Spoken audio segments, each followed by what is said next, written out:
We have previously, sir, but we actually suspended that on September 30th of this year. And now in order to be able to treat all of our guests fairly and equitably, we've actually just put more staff and supervisors out at the gate area.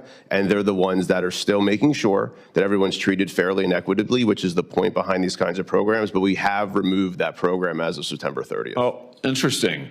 So let's come back to you, though, Mr. Schroeder. So how much have you paid your gate agents to enforce your carry-on bag policy, to pick people out of the line like the chairman's video showed? I mean, you guys do appreciate that flying on your airlines is a disaster, don't you? I'm slightly amazed by the general attitude of all of you here. But flying on your airlines is horrible. It's a terrible experience. I mean, I say this as a father of 3 young children, but I can't tell you, nobody enjoys flying on your airlines. It's a disaster. You charge people fees that they know nothing about. You harass them to death. I'll never forget, Mr. Johnson, during COVID, when an attendant on your airline threatened my wife because our then 5-year-old son, his mask had slipped. This is back when we all had to wear those ridiculous masks. His mask had slipped below his nose. This flight attendant came up to my wife and said, if she didn't keep that mask over his nose at all points on this 4-hour flight, she would personally see that my wife was banned from flying. This has happened over and over to families. It's terrible. It's absolutely terrible. And your attitude here today seems to be, well, devil may care. There's nothing we can do about it. Well, I think we are going to do something about it. So how much have you paid people to pull out customers who are in line with a bag that's 2 centimeters too big, Mr. Schroeder?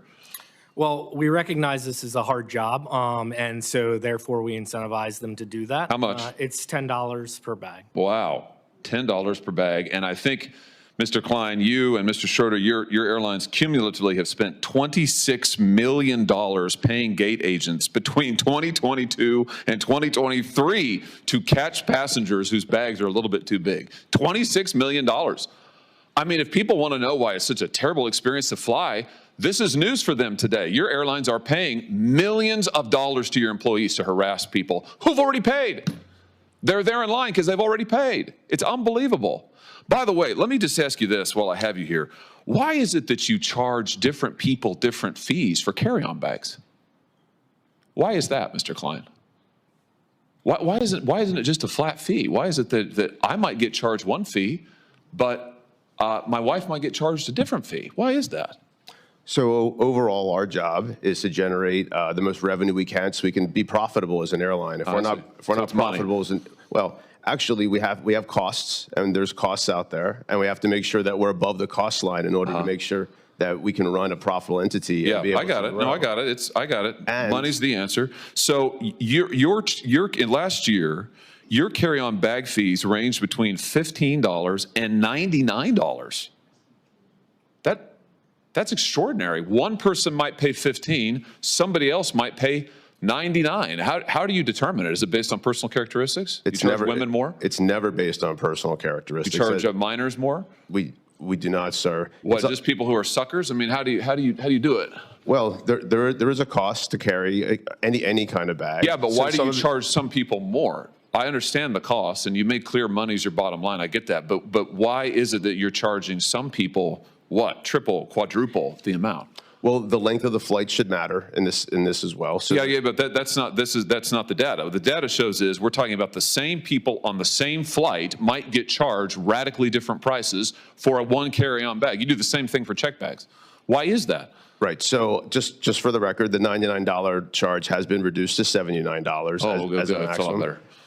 And what ends up happening here is we want to make sure that we can get the best price to the best people at the right time. The best people? Who would they be? Sorry, let me rephrase. The right price. Are those the people who, what? I mean, no, explain it to me. I'm interested. Who are the best people? Well, that was a misstatement, sir. What we're trying to do is get the right price at the right time. And what that also means is making sure that if someone's on a flight that's now filling up, and we have a lot of, as we talked about, unbundled pricing, and they get screwed. So, like, if you have the misfortune of having to book your flight at the end because maybe something's been canceled and you're going to get screwed? Is that what you're telling me? You're not one of the best Are you people. referencing just fares I'm overall? just responding to your testimony. I'm listening to you, and you just said as a flight's filling up, you're going to get charged more. Not always. Sometimes you'll get charged less. Exactly. Right. Sometimes, right. But you'll never know, right? That's the beauty of it. It's like Russian roulette. Flying on the airline is, I would you have disagree, no sir. idea in the world. I would disagree. Wait, no, you just said it. It's very We'll transparent. have sir. it